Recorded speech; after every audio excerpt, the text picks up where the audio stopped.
What's going on, everybody? Welcome back to another episode of Heck versus Hell, where the truth we tell. That is correct. That is right. That is it. Handling business. Y'all know what it is. I hope you are having a wonderful day, wonderful week, wonderful month. Y'all know how we like to get down. So, if you need anything, you want to check out anything, always go to www.realdoubledosechannel.com and check out the blog at www.realdoubledosechannel.blogspot.com for any updates, information, details on things that we're dismissing. And I apologize for the background noise. I'm recording outside, and some people have struggling cars. Nothing wrong with that. Nothing wrong with that at all. Everybody's on their own journey. But that's why we got a little bit of loudness, a little bit of different animation. However, to get right into this video, I want to speak about this specifically because this is a perspective that I hold very strongly. And it's one that a lot of people may not agree with, especially people of color that are coming into wokeness or being awake, and even people in Christ that have a certain perspective. Now, I'm not saying it's wrong. I'm saying this is my perspective, okay? And this is how I approach it. So what I'm speaking about is coming into the terms of certain systematic oppressions, which is absolutely true and absolutely right. And there always has to be a sense of acknowledgement for it. Now, the way I operate about it is different than others.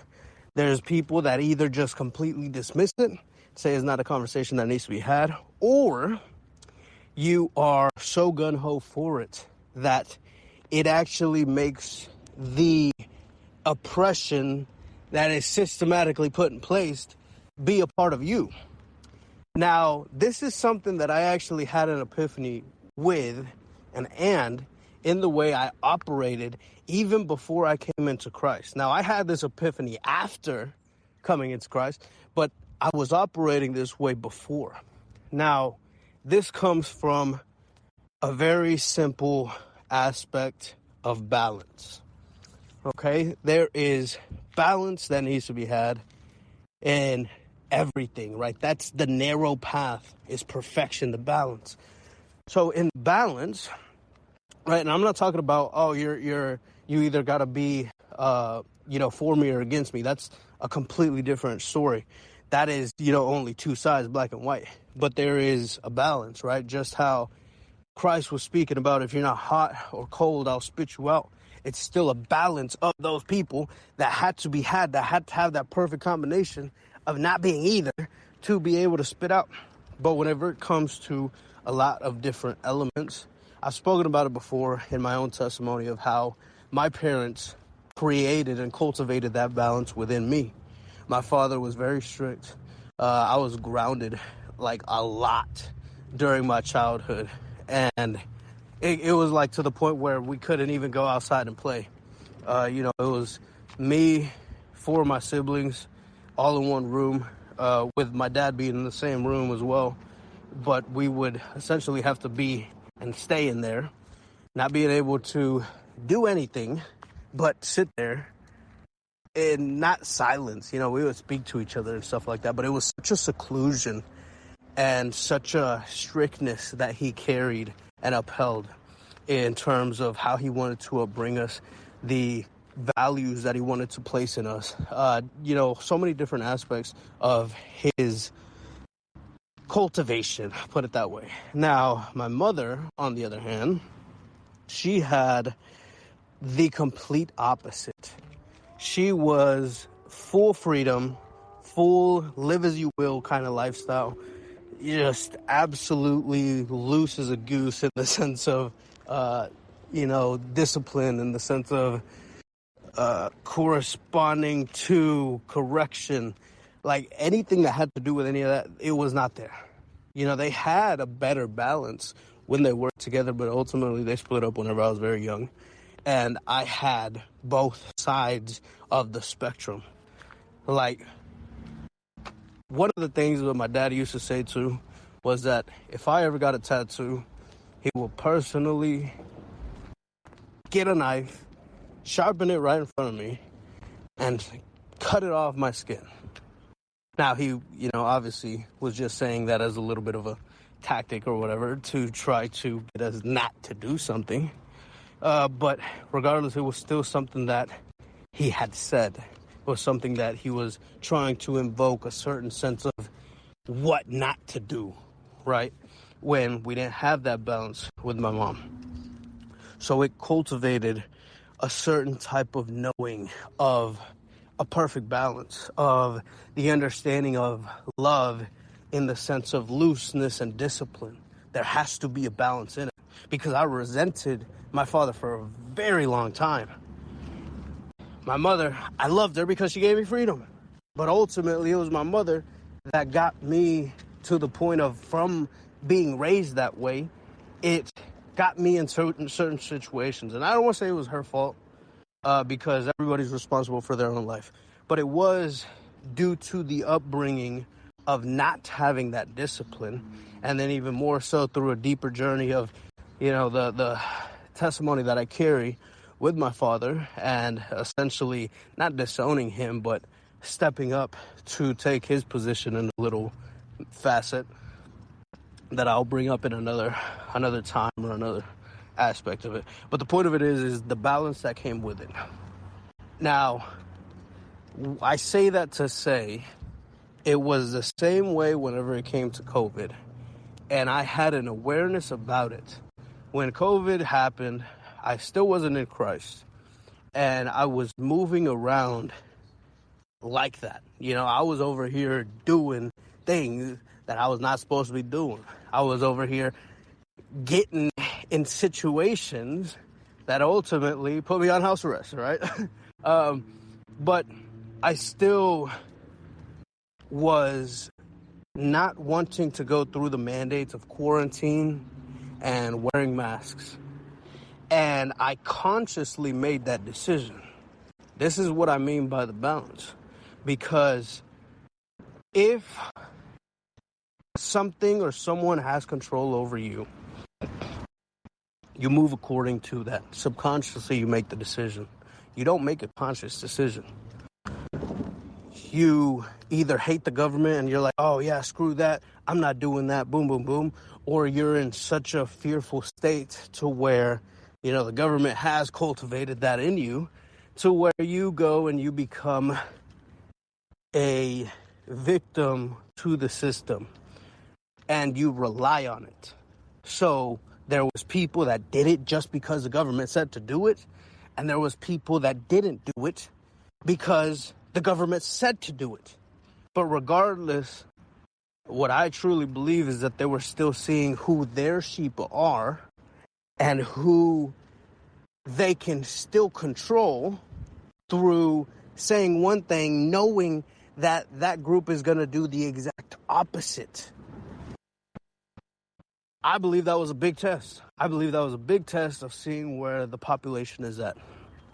Call me a conspiracy theorist, call me whatever you want, but there's much crazier things I've heard that are true. And in that same aspect, this is an analogy I've used before, but think about it like this. Think about it as you grew up in a household where your father was a drunk. Father was a drunk and he was very abusive to you and your mother. Maybe your siblings too. And due to that, it caused you to one of two things. Either one, it made you believe that you are no better than him, and that is all that you can come into. That is all that you can become, because you are your father's son. You are your father's daughter. So you go drink and you do the same thing and you repeat the cycle, right? Generational curse. But on the opposite side of that, there's people that go and they say, I'm never going to do that to my children. I'm never going to go and be able to drink or touch a bottle. And you build such a hate for it. Now, yes, it sounds so much better of like, okay, that's great. You have a discipline to where you're not going to touch a bottle, to where you're not going to enter any alcohol into your system. That's awesome. but it still has control over you. Because imagine if that person that is living in that way, that due to what they experienced and due to abhorring it, they pass up on a blessing or pass up on saving somebody's life or whatever it may be due to alcohol being as part of an equation. So regardless, the alcohol still controlled them. Regardless if you chose one path or the other, that's where the healing has to take place.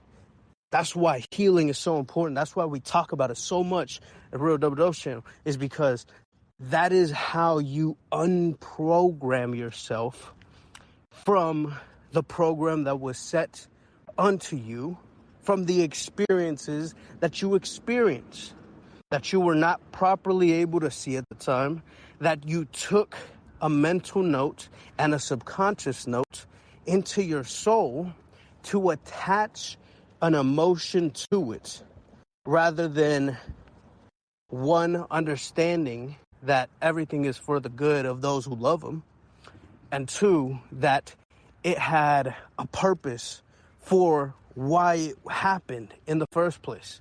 And that sounds very, harsh to say to some people, because there's people that get molested at a very young age. There's people that lose their children in the horrific ways.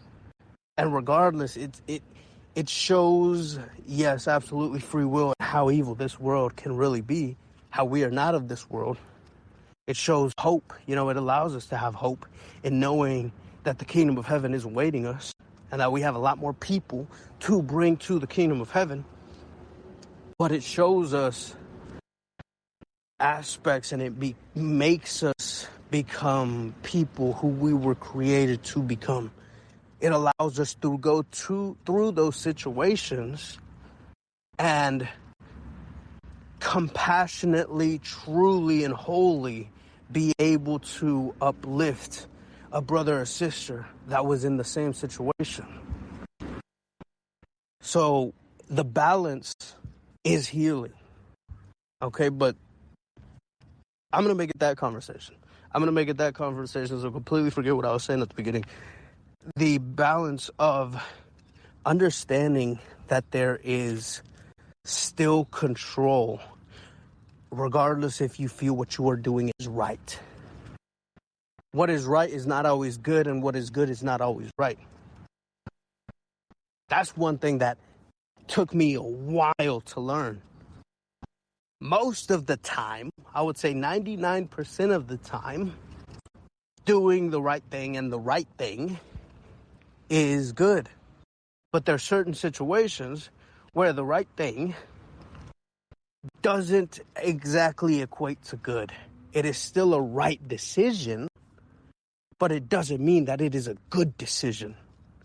In that same way, for that example that I was using, if you make that decision inside of yourself to say, hey, I am never going to do that again, that is the right decision. Absolutely. You probably saved some lives. You probably avoided drinking and driving and having other people lose some lives. But in the sense and the ultimate will of your purpose and your journey with God, now it may have already been over with. You might have needed it for that experience, right? Like, for example, with Joseph, I don't believe, and I don't think God writes it down to be, that it was good for Joseph to be imprisoned. It was right because it was exactly where God needed him to be to put him as the second most powerful man in the world at that time. So in that same position, it doesn't always coincide. There's a difference from right and wrong, good and bad. And they don't always collide. They have overlapping. And that's where balance has to be placed. This is where discernment comes into place. Being able to truly and consciously see decisions. And I'll be honest, I got to get a lot better at it myself. I've had and put myself in situations that I should have had so much better discernment, better vision to see what was going on. Plenty of times, even recently, not as major anymore, but I've still been able to put myself in those situations. Hindsight definitely is 2020. So if you constantly evaluate your life and evaluate the decisions that you make in order to weigh out and discern what is right, how can you not walk in the will of God? There was a passage that Paul wrote, and correct me if I'm wrong, and please look it up. Please look it up, because I don't know which one of the letters it was that he was writing, which one of the epistles. But he was saying to conform to the word, right? To renew the mind. That's the one that it was, is the renewing of the mind. And it continues on to say, in order to discern the will of God. Isn't that beautiful? You have to renew your mind. You have to reprogram your mind in order to understand and discern the will of God. It gives us the keys. It gives us the answers. This is literally the ultimate guidebook. The guide to humans. The guide to mankind. Whatever you want to call it. It gives us that layer above so many others, and just believing in the foundation gives you already a huge step up, because you have an advocate helping you walk through that path. But actively taking the steps of faith and walking in it so that you can complete the purpose and point aspect of your specific purpose within the will of God, the keys are right there. I mean, I don't know how much more I can express it, but balance, healing, renewing. It is the foundation for becoming a new creature in Christ. It is the foundation for becoming kings and queens under God, under the King of Kings, the Lord of Lords. It is one of the main bases that we must understand in order to, as Christ said to Peter, feed my sheep. In order to feed his sheep, these are the foundations that we have to go through. And there's so many people that again, like I said, this is why I'm still choosing to do heck versus hell and going about a more unorthodox way of the natural religious confines of how they preach in this way, right? This is the stage right here, heck versus hell. And it comes also from the point of knowing that I'm always growing. I'm always growing myself. We have to aim and strive for the perfection of faith. And that, of course, is what Christ embodied. How he was able to walk on water, how he was able to move through people, even through crowds, even to where they couldn't touch him. How the Spirit raised him from the dead, how that same Spirit and even just the authority gave the disciples the ability to rise other people from death, to heal the blind, cure the sick. It all stems from faith. But who we become in the process is one of the most beautiful things about it. Because that is where we start mending that mirror back together with the help of God to become the greatest reflections that we can be. And the exact fullness of what God intended before he sent us into this world. I love you all. I hope you have a blessed one. And as always, we will catch you on the flip side.